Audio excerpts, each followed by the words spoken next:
15 जनवरी सन 1956 का वो दिन था जब बहन कुमारी मायावती का जन्म हुआ।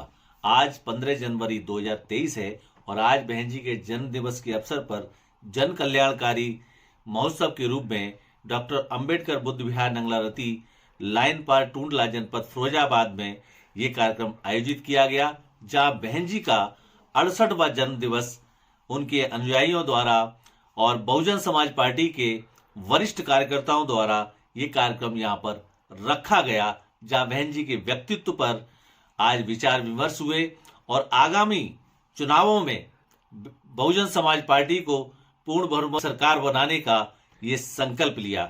आइए चलते हैं क्या कहा आज के इस कैडर में। कभी कल्पना नहीं की होगी कि जिस मान मसीहा ने इस देश का संविधान बनाया, उस मान मसीहा के नाम पर इस देश के अंदर कोई सरकारी पार्क नहीं बना, उस मान मसीहा के नाम पर इस देश के अंदर कोई स्कूल नहीं बना।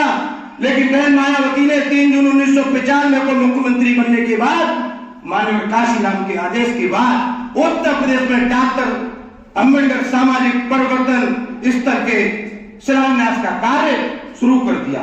और मेरे दोस्तों, 7 साल कुल मिलाकर मायावती 4 बार में उत्तर प्रदेश, जो भारत का मिनी भारत कहा जाता है, उस उत्तर प्रदेश की मायावती मुख्यमंत्री बनी और मुख्यमंत्री बनने के बाद दलित समाज की पहली महिला मुख्यमंत्री बनी।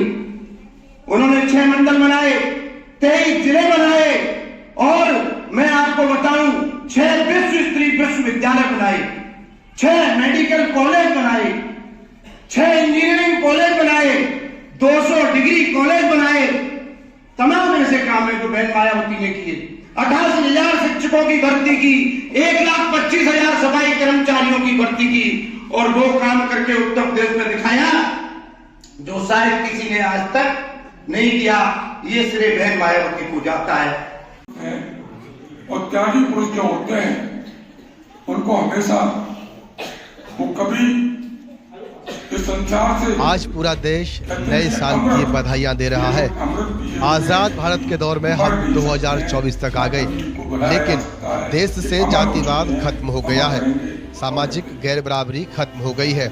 ऐसा कहने वालों के मुंह पर 2023 के अंतिम दिन ने जोरदार तमाचा जड़ दिया है। 15 घंटे तक सबको लेकर बैठे रहे पीड़ित, लेकिन सामंतियों ने शमशान जाने का रास्ता तक नहीं दिया। योग्यता हमारे अंदर काफी है और बहुत पहले से। लेकिन घटना राजस्थान के जोधपुर ग्रामीण जिले के ओसिया पुलिस थाना क्षेत्र के अंतर्गत खेतासा गांव की है, जहां मृतक पोखाराम मेघवाल के शव को शमशान तक ले जाने का रास्ता नहीं मिला। कुछ सामंतियों ने शमशान के लिए जा रहे सार्वजनिक रास्ते को ही बंद कर दिया।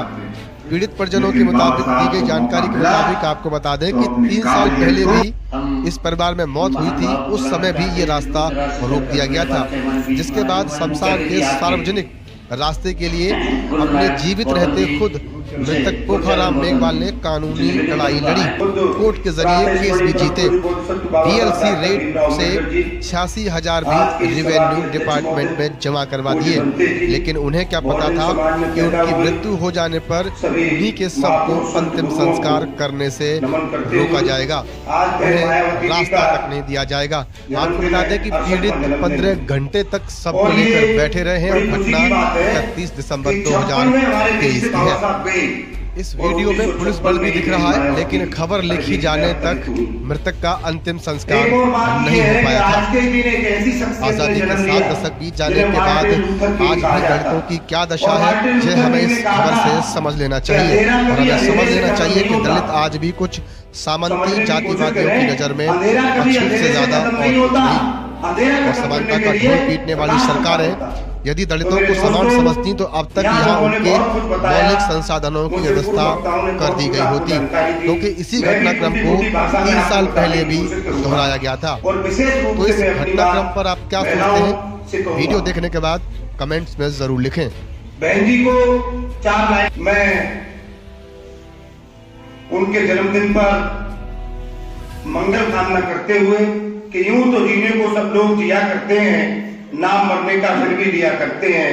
मरने को मरते हजारों, लेकिन नाम उनका है जो मरने के बाद भी जिया करते हैं। जैसा अभी मुझसे पूर्व एक वक्ता ने कहा था और हमारे संचालक जी भी कह रहे थे, लेकिन मैं आपको बताना चाहूंगा कि बाबा साहब जब कोलंबिया यूनिवर्सिटी में पढ़ते थे तो वहां एक स्लोगन लिखा हुआ था दीवार पर, और उस पर लिखा हुआ था कि आम आदमी पैदा होता है और वो मर जाता है, लेकिन महापुरुष पैदा होते वो कभी नहीं मरते। बाबा साहब ने नीचे की लाइन को मिटा दिया। जब बाबा साहब ने नीचे की लाइन को मिटा दिया तो जैसा विश्वविद्यालय में सभी लोग आप पढ़े हैं, नियम होता है कि वहां पर यह आदेश हो गया कि इतने टाइम 24 घंटे के अंदर डॉक्टर अंबेडकर कल 12 बजे इस बात का जवाब देंगे, वरना उनका इस विद्यालय से रजिस्ट्रेशन कर दिया जाए, प्रतिबंधित कर दिया जाए। लोग कहने लगे कि डॉक्टर अंबेडकर वैसे ही स्कॉलर से आए थे, लड़के साथी लोग बोले, और अब इनको भगा दिया जाएगा तो ये तो पढ़ ही नहीं पाएगा, छूट बच्चा है। तो जब लोग इंतजार कर रहे थे, वो वाइस चांसलर, कॉलेज के सारे प्रोफेसर, प्रिंसिपल, तो बाबा साहब ने कहा आम आदमी पैदा होता है और वो मर जाता है, लेकिन महापुरुष पैदा होता है लेकिन उनके विचारों को जिंदा रखा जाता है, तो कभी भी वो नहीं खत्म होता। आप अगर कोलंबिया गए होंगे और जो लोग अमेरिका गए हैं, लोगों ने बताया आज भी डॉक्टर अंबेडकर का वो स्लोगन उस दीवार पर लिखा हुआ। मार्टिन लूथर ने एक बात और कही थी, आप उड़ नहीं सकते हो दौड़ नहीं सकते हो तो तेज चलो, तेज नहीं चल सकते हो तो चलो, और चल नहीं सकते हो तो रेंगो। यहां कोई भी प्रकृति और कोई भी चीज व्यक्ति का तभी साथ देती है जब वो स्वयं अपने लिए प्रयास करता है। घर बैठ के किसी व्यक्ति को भोजन नहीं मिलता, घर बैठकर किसी व्यक्ति को काम नहीं मिलता। आप बता देंगे, मैं बंद कर दूंगा, जब कह देंगे तो मैं बंद कर दूंगा अपनी बात। मेरे दोस्तों, उन्होंने एक बात और कही थी मार्टिन लूथर ने, मैं बार बार इसलिए कह रहा हूं कि उनके 14 स्लोगन इतने महत्वपूर्ण है, अगर आप पढ़ेंगे, और बहन जी का जन्मदिन भी इसी दिन हुआ है, इसलिए मैं बता रहा हूं, मैं बहन जी पर आऊंगा। लेकिन मार्टिन लूथर ने एक बात और कही, मैं लास्ट स्लोगन कहूंगा कि हमने चिड़ियों से उड़ना सीखा, हमने चिड़ियों से उड़ना सीखा, लेकिन और बहुत कुछ सीखा, लेकिन हमने आपस में भाई और बहन बनाना नहीं सीखा। हर स्त्री ये चाहती है कि मेरी बहू बहुत अच्छी हो, लेकिन कोई भी स्त्री ये नहीं चाहती कि मेरी लड़की भी अच्छी हो। बहू तो तब अच्छी होगी ना जब हमारी लड़की अच्छी होगी, क्योंकि जो आज मेरी लड़की है वो कल जाकर के आपकी बहू बनेगी, किसी घर की बहू बनेगी। लेकिन हर आदमी ये चाहता है कि मेरे घर में अच्छा हो, लेकिन जहां मेरी लड़की जाए वो सब खराब है, मेरी लड़की बढ़िया है, और जो लड़की मेरे घर में आई है वो लड़की खराब है, उसके घर वाले खराब है, हम सब बढ़िया है। इसको चरितार्थ करने का काम बहन मायावती ने किया, और सामाजिक परिवर्तन की महानायिका बनने का काम, इस लोकतंत्र को भारत में जिंदा रखने का काम अगर किसी ने करने का प्रयास किया और आज कर रही है, तो उस शख्सियत का नाम बहन मायावती है। जब मायावती 3 जून 1950 में कोई प्रदेश की मुख्यमंत्री बनी तो मायावती ने कहा कि मैं IAS बनना चाहती थी, और काशीराम से जब 1978 में मिली तो मैंने ये कहा था मैं IAS बनना चाहती हूं। जब काशीराम ने पूछा, प्रभुदयाल की बच्ची जिनके पिता बोर्ड क्लास में BSNL में नौकरी करते थे, बादलपुर बुलंदशहर के रहने वाले थे, जो आज गौतम बुद्ध नगर है, दिल्ली के इंदिरा नगर की एक झोपड़पट्टी टाइप की, जिसको झुग्गी झोपड़ी बोलते हैं, हम लोग बहुत गरीब परिवार से सब आए हैं, और उसी परिवेश में बहन जी रहती थी, क्योंकि हम लोगों से बड़ी उम्र में, मतलब बहुत सारे लोगों से बड़ी, बहुत से छोटी। तो उन्होंने कहा कि जब 3 जून 1995 को मैंने मुख्यमंत्री की ओथ ली और मेरे सामने तमाम IAS आकर खड़ा था, IPS आकर खड़ा था, और मुझसे कहता था कि बहन जी आदेश करो हमको क्या करना है, ये आदेश करो हमको क्या करना है। हमने, लेकिन लोग कहते हैं, अभी हमारे संचालक जी ने कहा, हमारे सिंह साहब, परम आदरणीय हमारे सियाराम भी, और भी कई लोगों ने यहां बताया, जो लोग त्याग करते हैं उनको याद किया जाता है। गौतम बुद्ध को इसलिए याद करते हैं कि गौतम बुद्ध ने त्याग किया, राजपाट छोड़ा। बाबा साहब को इसलिए याद किया जाता है कि वो भी हमारी तरह, मैं भी एक गुलाम था, सरकारी नौकर था, वो भी एक नौकर बन जाते। अंग्रेजों ने कहा था कि हम आपको जज बनाना तैयार है, लेकिन बाबा साहब ने जज बनना स्वीकार नहीं किया, और उन्होंने कहा कि गले में मैंने रस्सी बांधना स्वीकार नहीं किया और समाज के लिए 1 नहीं, 2 नहीं, 3 नहीं, 4 बच्चों को इस समाज के लिए होम दिया। और ये काम बाबा साहब कब कर पाए? जब बाबा साहब की धर्मपत्नी माता रमाबाई ने उनके कंधे से कंधा मिलाकर साथ दिया। और रमाबाई ने कहा, जब उनका चौथा बच्चा राज रतन खत्म हो गया तो बाबा साहब का सबसे प्यारा जो बच्चा था, और उन्होंने कहा कि बाबा साहब तुम कहते थे कि ये मेरा बेटा राज करेगा। मैंने 3 बच्चे खत्म होने पर कुछ नहीं कहा, लेकिन वो कोट पकड़ के कहने लगी तो बाबा साहब ने जिंदगी में पहली बार अपनी पत्नी के सामने रोकर बाबा साहब ने ये कहा कि रामू चिंता मत कर, मैं हर मां की कोख से पैदा होने वाला रतन इस देश पर राज करेगा, मैं इस देश का ऐसा संविधान बनाऊंगा। और जब उनको मौका मिला तो ऐसा ही संविधान बना कर दिया कि जिसकी बदौलत हमारी बहन मायावती इस देश की हुक्मरान बनी।